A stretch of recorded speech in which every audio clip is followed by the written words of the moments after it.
Hey, it's Dan, the real estate guy, coming to you from the home office once again. Today we're going to talk about making a clean offer.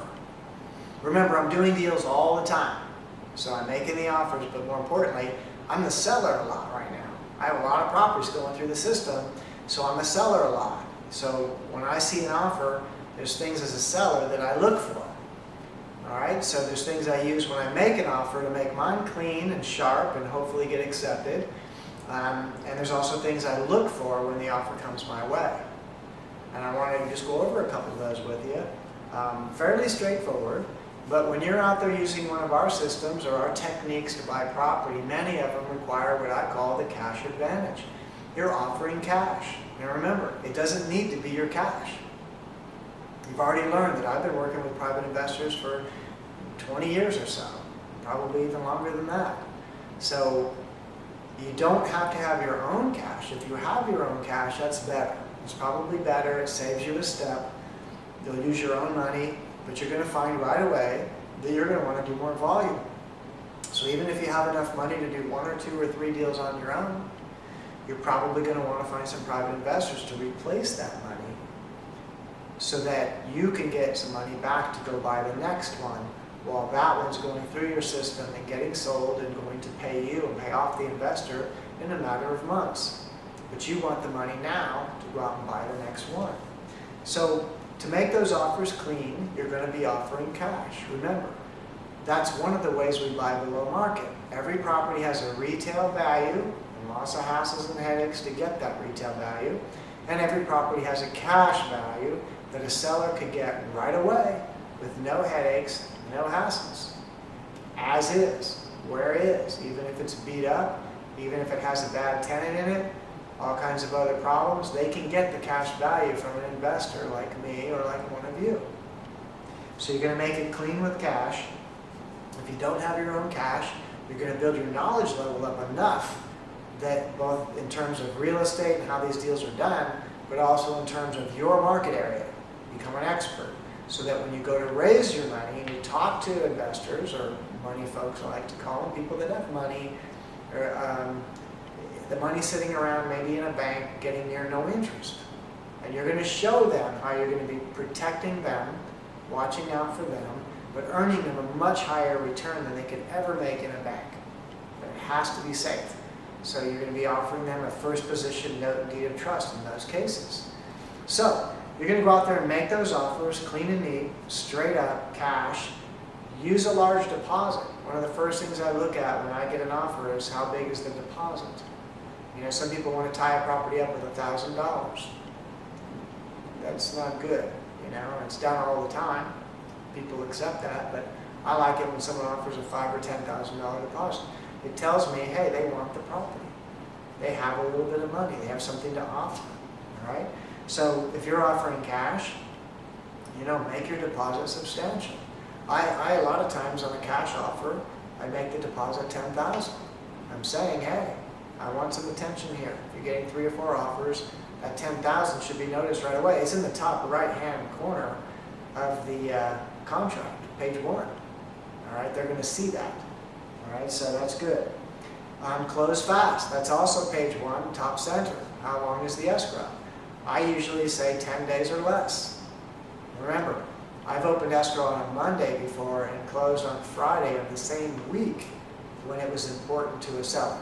You have to ask the title company to jump around and rush things, so I don't do that too often. I usually say 10 days or sooner, 14 days or sooner, something like that.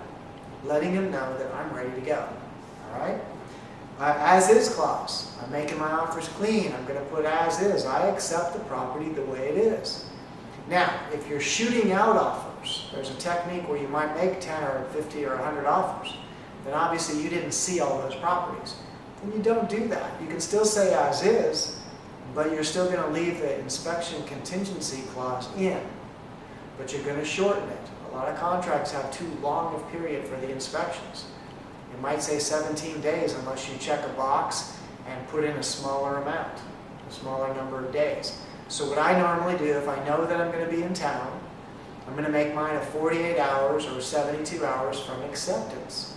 You, Mr. Seller, accept my offer, whether it's bank-owned or some other situation.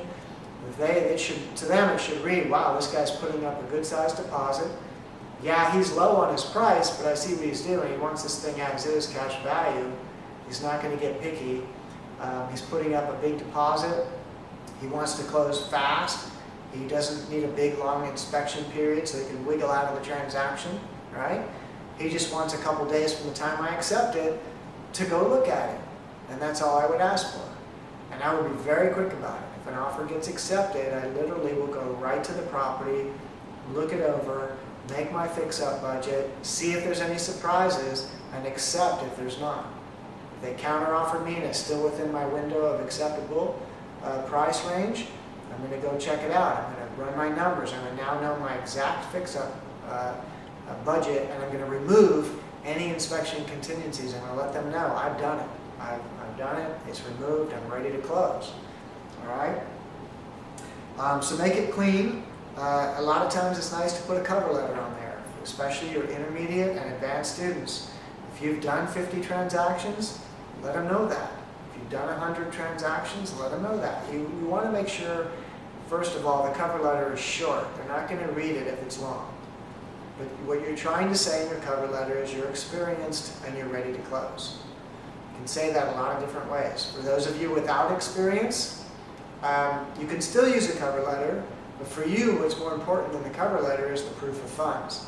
If you're working with money folks, you want to get a bank statement showing that the money is in an account. These days, sometimes they can print that off the computer. You're going to protect them by blacking out their name and the account number, right? But you're going to circle the amounts of cash that are there and the name of the bank. If it's a local bank, that's great. You know, it's Bank of America, or it's somewhere, you know, in your town. If you have a unique branch that's just in your area, it's even better, because the seller, at least the agent, should know, yeah, that's real, that's in the bank just down the street. So you're showing them that you have the money. If you don't have the experience, you can still do a short cover letter, but the emphasis should be on the funds. For those of you with experience, you're just going to let them know you have experience, you've inspected the property, you've computed your fix-up if you've done that. And you are accepting the property the way it is. All right? If you haven't, you can just let them know that you'll perform your inspection within 24, 48 hours, whatever you decide is reasonable. You're letting them know, if you accept this proposal, I'm going to do my due diligence, and I'm going to have you close this escrow as soon as the title company is ready. Alrighty? That's the way it should read to them. It should read to them, if they say yes, it's going to close on or before it's supposed to, and there's going to be no hassles, no headaches. You're not going to come back and ask for a bunch of stuff off, you know, discount. People do that. They put them in escrow, they inspect them, then they go back and tell them how bad it is, and they want $5,000 off the price. I don't do it that way. A lot of my competitors do. Maybe they find that that works. I never enjoyed that. I'd rather have the reputation of the guy who closes every transaction that he does, 100% of the time. If I put one in escrow with the bank, I've closed it. All right? It's always closing, and then I'm not going to come back and beat them up after inspection. I know what I'm doing. I've already looked at the property, or I look after you accept my offer if I'm shooting out lots of offers, and I get right on it, and I get things done, and I get it closed. You can write in your favorite title company if you'd like, but if you're buying a bank-owned property, probably they won't let you do it with your title officer or your title company. If you find out that that particular bank works with the same title company you have, you might want to write in your favorite title officer's name and see if you can get it to them. They may have it with one particular officer doing things the same way all the time. That's fine. Write that in if you think it's important.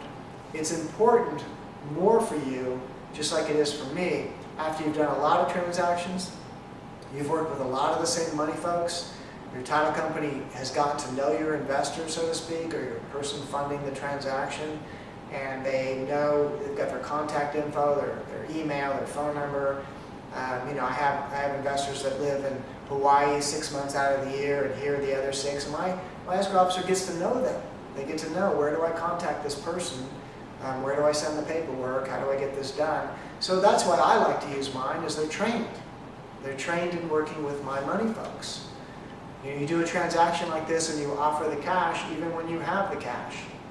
If you've got investors that are ready to go, your money folks are ready to go, it's better to put theirs into escrow and use theirs. Have the note and deed of trust drawn up.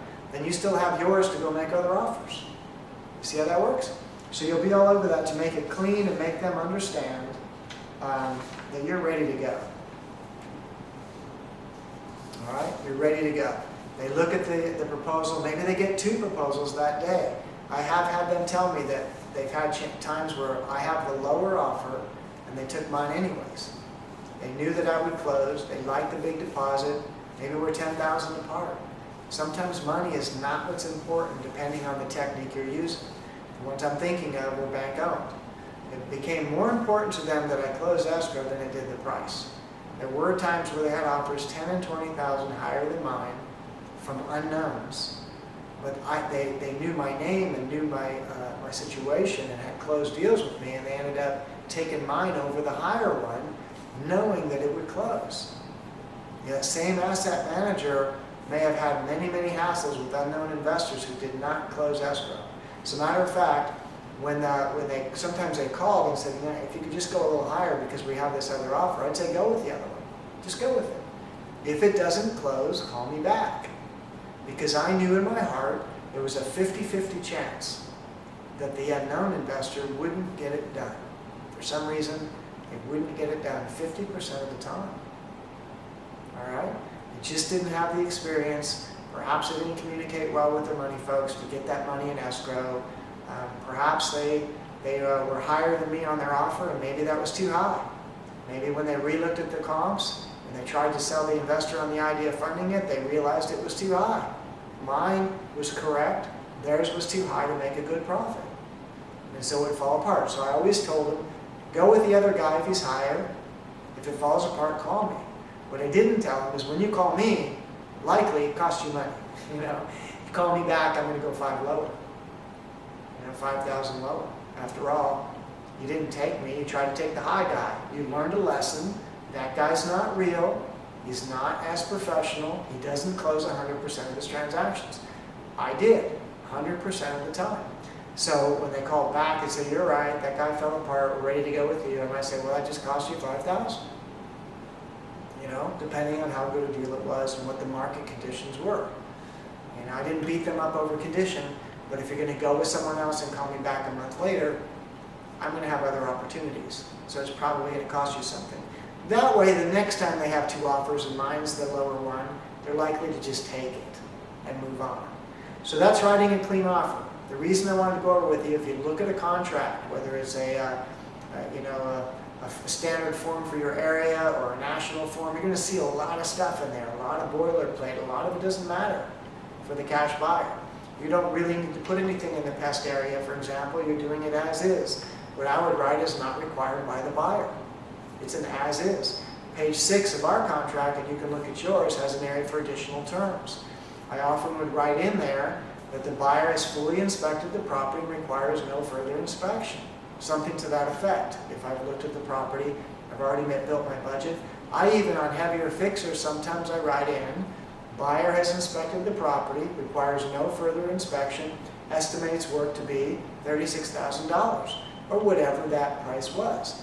And that, I know in my heart that if they've gotten bids, if it's a bank owned and they've gotten bids, their bids are probably even higher than mine. I can get the work done reasonable, but I'm being cautious and careful and putting in a number that I think would work. I'm not overestimating it. They'll see right through that. If they have bids for the work in their file for $35,000 and I say it needs $75,000, they're going to be suspicious. They're going to think I'm using that just to drive the price down for me. I'm not going to do that. I'm going to estimate it. I think if they have an estimate, it's probably a little higher than mine, maybe not a lot. If it's lower, it's not much lower. It's probably, if my estimate came out at 36, they might have had a bid in there at 34, or 32, or 35. But it's not going to be dramatically lower. It could be dramatically higher. They may have a contractor that thinks, oh good, a bank, and they might bid that a little bit high. It seems to happen sometimes. So maybe mine says 36, they look in the file and there it says 42 or it says 48. Maybe they like my offer a little bit better in that situation. So the idea is to make the offer clean and simple. The supporting information, the cover letter and the proof of funds should be simple, straightforward, doesn't take much time for them to look at and understand. Real straightforward. You're going to grab their attention on page 1 with a large deposit, all cash. As a matter of fact, on the right-hand side of the contract where the numbers are, usually you just put the numbers. That's where if someone's putting a deposit plus a loan plus the rest of their down payment is the total of the purchase price. Sometimes I would write, there's an area to just kind of white through there because you just have numbers. Sometimes just to gather more attention, I would write all cash in large letters. Capital letters, all cash, maybe even with an exclamation mark. But I'm making sure they understand. Large deposit, all cash. That's what the front page says. It also says close on or before date, and I'd write that fairly big so it stands out. So now they see large deposit. Yes, it's a low offer, but it's large deposit, it's all cash, close in 10 days or less. That's page 1 of an 8, 9, or 10-page contract. They've gotten most of the information they need. It's clean. They already saw a cover letter that says I'm experienced, been at this for 25 years. In your case, you're going to probably use your proof of funds instead. If you have experience, you can put that down. But I'm showing experienced, lots of deals, cash, proof of funds, ready to go, ready to close. If they continue to flip the pages, they're going to see under past, not required. On page 6, they're going to see an as is, where is clause. I accept it the way it is. I most likely have put down my estimate of fix-up, or usually both. If I've looked at the property inside now, I require no further inspection. If I do require inspection in the inspection area where it said 17 days, it doesn't say that anymore. Mine would be check marked. It would have 48 hours or something, something short. 24 hours, 48 hours, something in that range. No more than 72 hours. I'm going to look at that property. I'm going to lock that deal down and work on getting it closed and then move on to another one. All right? So that's the gist of a clean offer. You want to make it clean, sharp, to the point, and you want to make lots of them. Depending on your market, it's a numbers game. After a while, you'll learn better where to make those offers. All right? You'll get more efficient. Your numbers will go up as far as the number of deals accepted versus the number of offers that you make. But be willing to make a lot of offers. Be willing to make them clean and to the point and go after those properties. I'll see you on the next video.